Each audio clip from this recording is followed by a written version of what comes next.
Major funding for Immortality Now was provided through an educational grant from Hotze Vitamins. Founded in 1993 by Dr. Stephen F. Hotze, Hotze Vitamins is committed to delivering only the finest quality vitamins and supplements to meet your patient's needs. Now offering customized vitamin packs, Hotze Vitamins is making it easier than ever for your patients to get well naturally. For more information, visit client.hotzevitamins.com.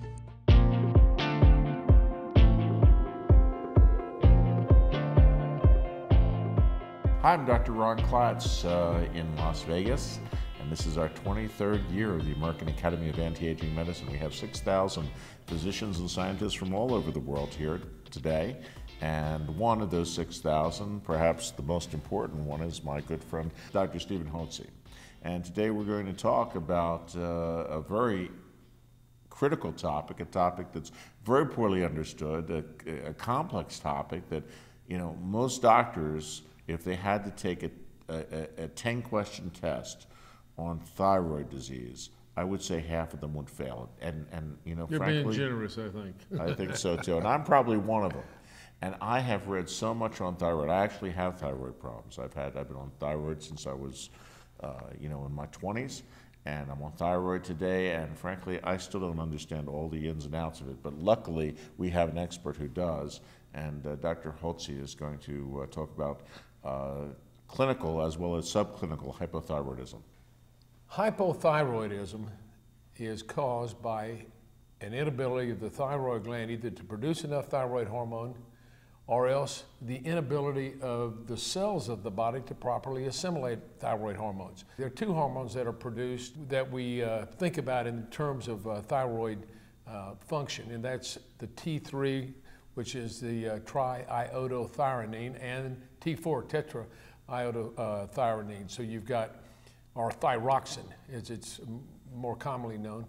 The thyroid hormone is active when it has iodine molecules attached to it. So T4, or thyroxine, would have 4 iodine molecules attached to it. That is really the prohormone. Somewhere in the order of 80–85% of the thyroid hormone that's secreted from the thyroid gland in the neck is in the form of T4 or thyroxine. It's not even the active thyroid hormone, it's a prohormone. It has to be assimilated by the cells, and in the cells of the body, in every cell of the body, there's an enzyme called deiodinase, and it deiodinates iodine from the T4, forming a T3 or triiodothyronine, which is the active thyroid hormone. So you can have copious amounts of T4, and it can be measured in your blood, it can be normal, but if your T4 is not assimilated into the cell, and there are a number of different things that can cause that to happen.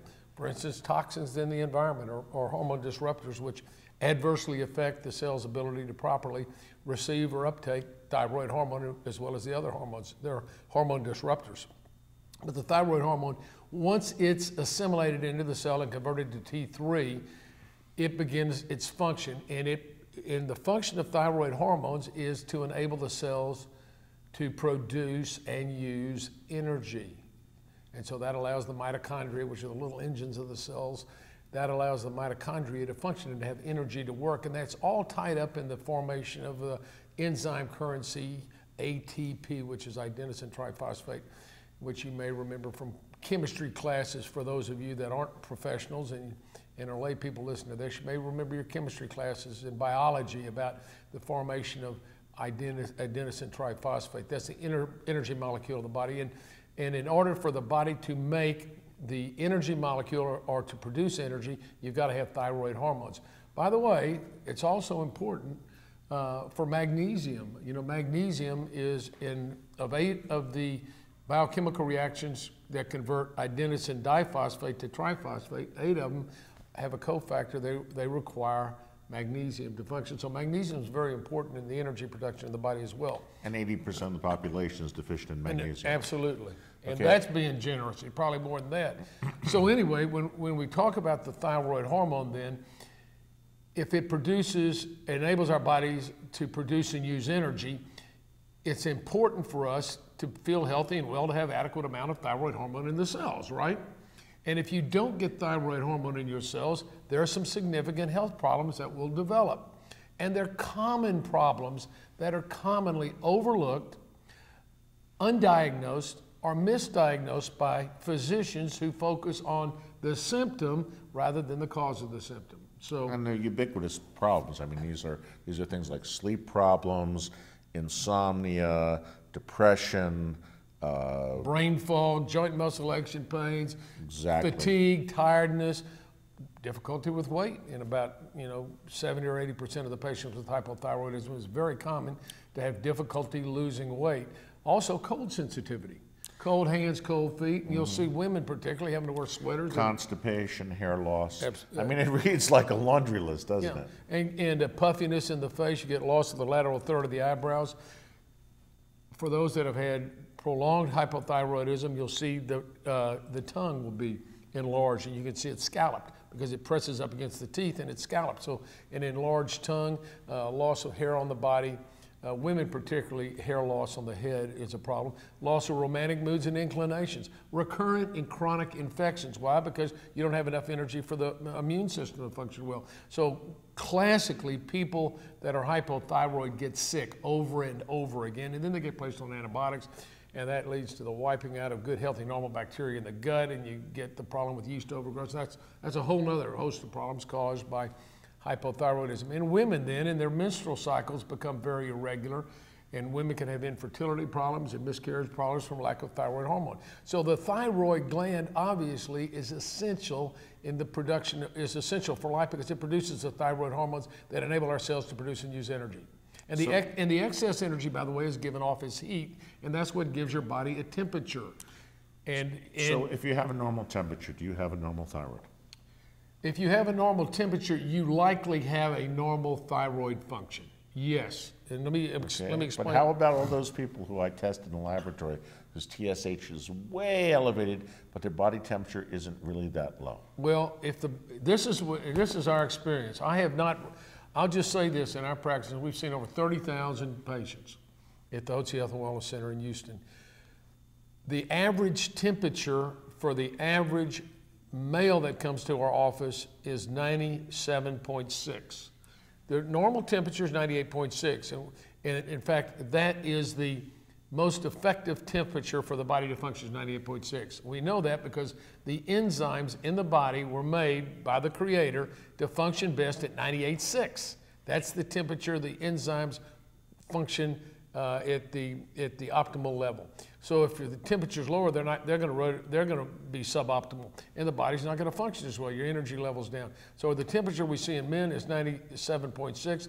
The average temperature we see in women is around 97.2. We see women all the way down in the 96s, even 95s, and you feel their hands and feet and their ice. Your hands are nice and warm, Doc. You're good. My you're thyroid's probably working. Thyroid, at least producing energy. But so they tend to be cold. And, the women, the guys will say, honey, don't touch me with your feet unless you have socks on. Hands are ice cold, their feet are ice cold. And that's a sign of hypothyroidism.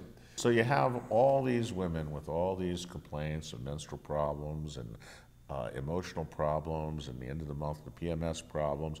They're cold as their feet are cold as ice, and their heart's cold because they don't have any. That takes away all the romantic moods and inclinations. Exactly. So, and then they go off to the psychiatrist, and they because they're having problems at home and they're depressed, and the psychiatrist says, "Oh well, here have these antidepressants, which further depress the thyroid function as well." Well, and so it's a vicious cycle. And they really don't get out of it, do they? Well, they don't. And what happens to these women, and by the way, when women march through their menstrual life, they are all going to develop hypothyroidism, either in the hypothyroidism is primarily secondary. It's due to the production of high levels of thyroid binding globulin. Now, why would women, as they march through their midlife, produce high levels of thyroid binding globulin? Because they become estrogen dominant. Women, during their cycles, produce two major hormone groups. Estrogen, there are three different estrogen molecules, estrone, estradiol, estriol, and then progesterone. Estrogens are made all month long, starting at the first day of the period. They're made in gradually increasing amounts, proliferating the inner lining of the womb. It's a proliferative hormone. The mid-cycle, women would ovulate and make progesterone. Progesterone is made from the corpus luteum there in the ovary. And so that progesterone balances the estrogen. It matures the tissue. So it has a balancing effect. As women mature, as they march through their menstrual life, they, to one degree or another, will begin to have decline in the progesterone levels. This can happen early in life, sometimes after the first or second child. A woman will go like, I never was right again. My metabolism completely changed. My periods were crazy. I was depressed. I couldn't think clearly. And that's because the ovaries were shut off during the pregnancy. Women make copious amounts of, I say women, the placenta makes copious amounts of progesterone during the last part of the pregnancy, particularly 20 to 30 times what you would normally have in a non-pregnant woman. And then when they deliver that baby and the placenta is delivered, there's a precipitous drop in progesterone. And the ovaries have to turn back on. If they don't turn back on right, there's a light switch that kind of flickers, then they become estrogen dominant, and that adversely affects their thyroid. So these women who are said to have postpartum depression, they don't. They're low in progesterone and they're low in thyroid. And I know this because I have treated literally thousands of women who've been our guests and have had babies. And I've said, what you do now, the day after you have that baby, you take your progesterone. Don't even tell your OB-GYN. You take that progesterone, you start on it. You can start on it that afternoon. You take progesterone every day, and you make sure you stay on your thyroid. I have 5 daughters. They've had 16 children among them, and not one of them had postpartum depression or even a weepy. I mean, they never got weepy or never felt. That's pretty amazing. And we've seen that with our other women patients. Now, what happens when you get estrogen dominance? Estrogen dominance stimulates the liver to produce high levels of thyroid-binding globulin. So when a woman has these symptoms, she goes to the doctor in midlife. And how many of you have patients, or how many of you have wives, or how many of you ladies had these problems that Dr. Klatz and I have mentioned of the fatigue and the inability to focus and the brain fog and the insomnia and the joint muscle aches and pains and the loss of libido and the recurrent infections and the headaches and irregular periods, and you go to the doctor and you go, doctor, I'm just sick and tired of being sick and tired. I need some help. Do you think I could have thyroid problems? And they'll look at them and go like, what makes you think you have thyroid problems?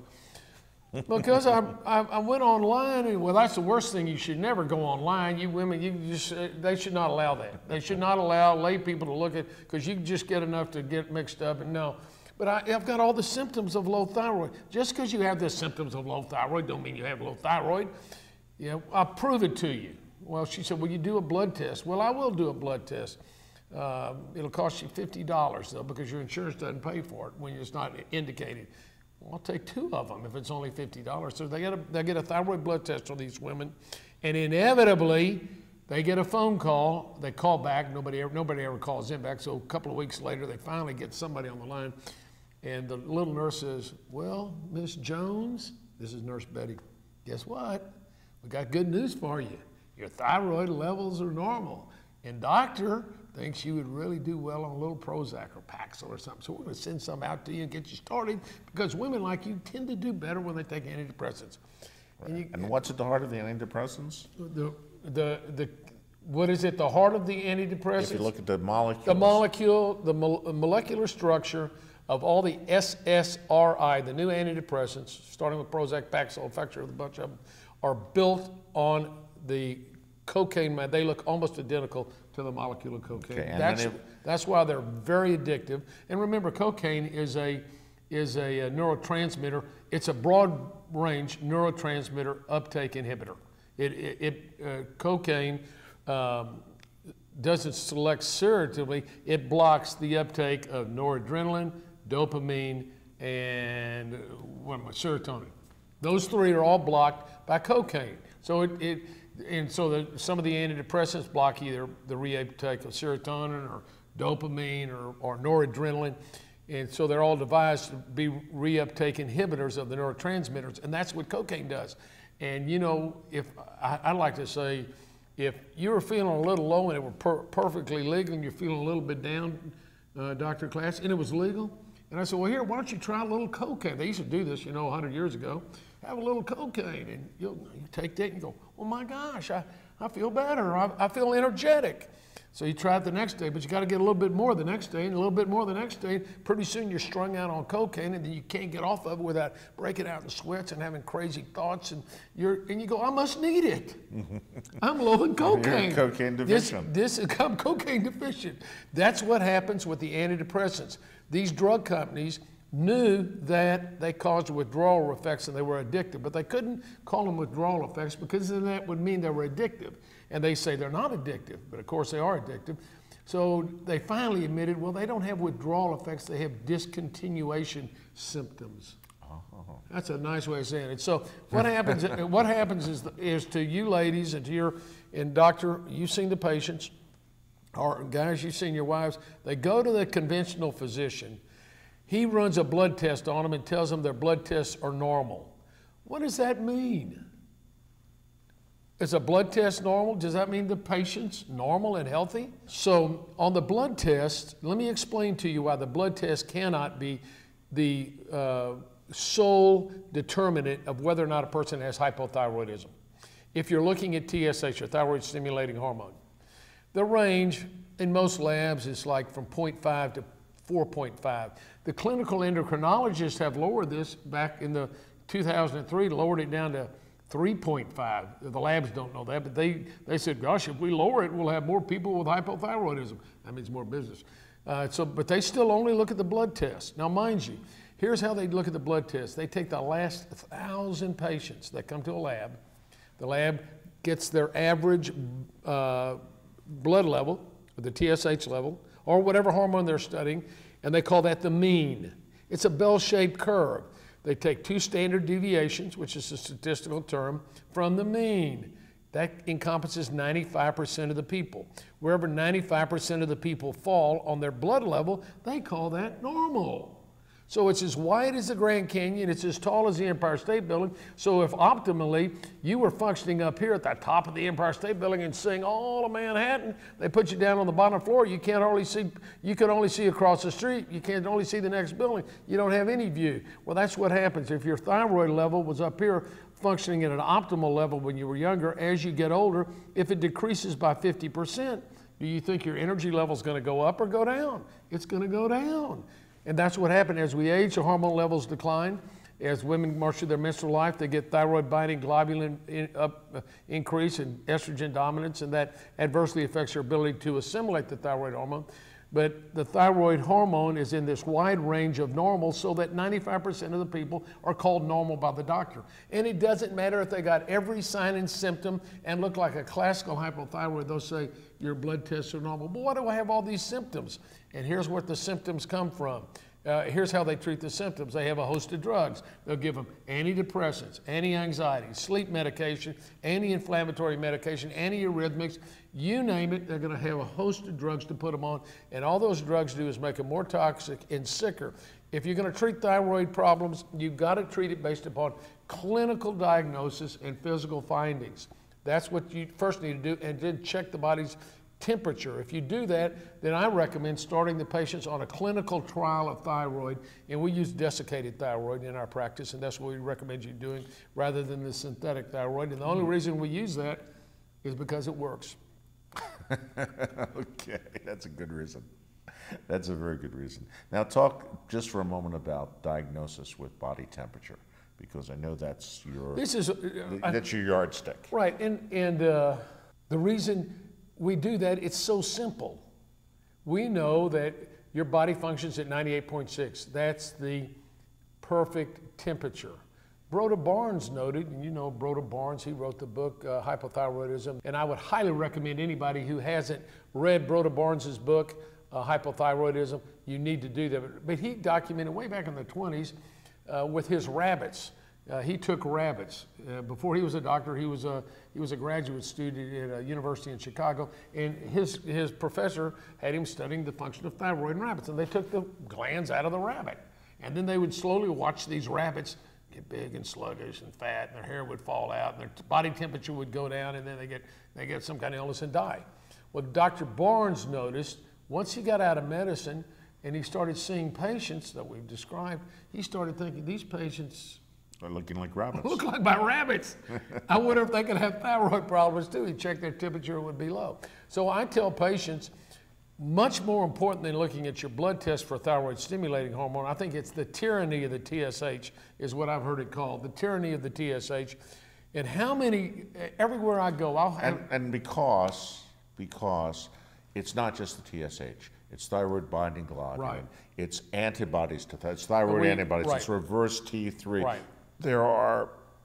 It's really a cake mix of different binding globulins and cofactors that control the thyroid gland. Right. And when you only look at one of them, if you only look at that one blood test, it doesn't tell you the story. Now, let's just mention about that. Autoimmune thyroiditis is a very common problem that commonly also goes undiagnosed, misdiagnosed by physicians. Why? Because that is determined by a blood test.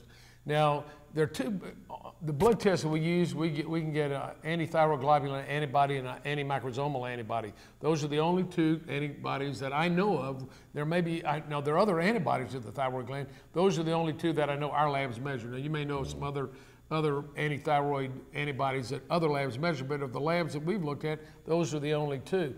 And what percentage of the patients, you have 30,000 patients in your practice, you're going to find what percentage of those patients are suboptimal with thyroid? Well, they come to us, darn near 100% of them, because they come to us for these problems. I mean, we're known as, our center is known where we help people that are sick and tired of being sick and tired, and they've been on a host full of drugs, treated by conventional doctors, and they're getting sicker quicker because the drugs are poisoning them. They're already toxic from the environmental toxins that have all the problems with their thyroid and their hormones. And if you got to detoxify them to get them well too, by the way. Gentlemen, you can't just say, well, I'm just going to give you a thyroid and everything's going to be fine. If they're toxic, and most of your patients are going to be toxic to one degree or another from the very environmental toxins, gee, Meneses, what do we drink water out of? Plastic. Oh, I'm going to be really smart. I'm not going to drink tap water anymore. I don't want to get any disease, so I'm going to drink water out of plastic, which I get phthalates and BCP and plasticizers, which all of these chemicals are hormone disruptors, and they build up in the body. We got pesticides, you got the stuff in the food. You know, you look at the side of a food package. How about fluoride? Oh, you got the fluoride. There's another problem. Doesn't fluoride displace iodine within the thyroid? Does. You know the periodic table. You got the halogens, you got iodine, you got bromide, you got chloride, and you got fluoride, and I think there's another one or two down there. Well, of course, fluoride and chlorine will displace iodine molecules off the thyroid hormone. Fluoride is a toxic, carcinogenic substance. It's very, very dangerous. And we add it to our water, and 70% of the water in America, we have fluoride added. And there was a big movement back in the 60s to put fluoride in the water. You remember that, you know? Yes, and there was a huge outcry about that. Well, 70% of the cities, including Houston, which brags about it has the best fluoride program in the state of Texas. Well, fluoride, my friends, is toxic to the thyroid gland. Now, I want you to go look on the back of toothpaste. You look on now this is true. Fluoride toothpaste, look on the box, look on the back of it. It's got a warning label. This is what it says. If you ingest or swallow any more of the fluoride that's on your toothbrush, call poison control or go to the hospital emergency room immediately. Now, why would you have to do that? Because the fluoride's poisonous. Now, I use a non-fluoridated toothpaste called Spry. It doesn't have any fluoride in it. It's got no label on it, no warning label.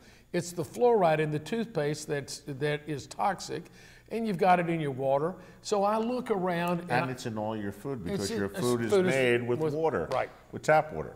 So it's in all the food as well. And what do they add to bread now that is a thyroid disruptor? Well, I think if you're talking about aluminum, they got aluminum in the bread. Aluminum and bromide as well. Yeah, bromide as well. And bromine, of course, is another halogen. Exactly. But I'm going to bring it back to autoimmune thyroiditis.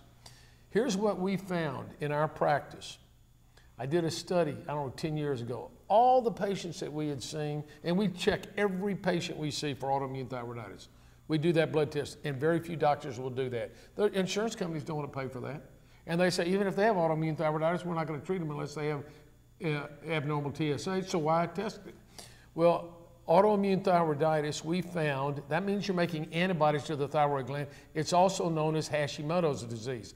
Why? Because a doctor named Hashimoto, sometime back in the teens, 1900 teens or the 20s, was living in Germany, and he studied it. More correctly, it's autoimmune thyroiditis. And we have found in our patients, 28% of the females that come into our office and 18% of the males make antibodies to their thyroid gland. Now, here's something that's really interesting. You look at the lab reports, and they've changed the lab reports on autoimmune thyroiditis. They say if you have 0 to 10 antibodies to your thyroid gland, it's normal. How many antibodies should you have to your thyroid gland? 0. 0. Right. So if you have antibodies to your thyroid gland, you have autoimmune thyroiditis. You can't say it's normal. That's like saying, oh, you got fluoride in your body. Well, that's normal. Everybody's got fluoride in your body. Well, everybody's got petrochemicals in their body. Oh, that's normal. We could go on and on forever with this, but the one message you want the viewers to have regarding thyroid dysfunction is? I want you to remember that when patients come in with these host of symptoms, that very commonly the underlying cause is hormonal imbalance and decline, which adversely affects the thyroid hormone, and that's the reason they're feeling sick and tired. And if your patients are tired of being sick and tired, you can help them feel healthy and well. As a matter of fact, you can help them feel exceptional by giving them a clinical trial of desiccated thyroid hormones and replenishing the hormones that are declining in their body. And how long does a clinical trial take? You know, we'll put them on a clinical trial. You'll know within 3 months, because we normally start on a very low dose.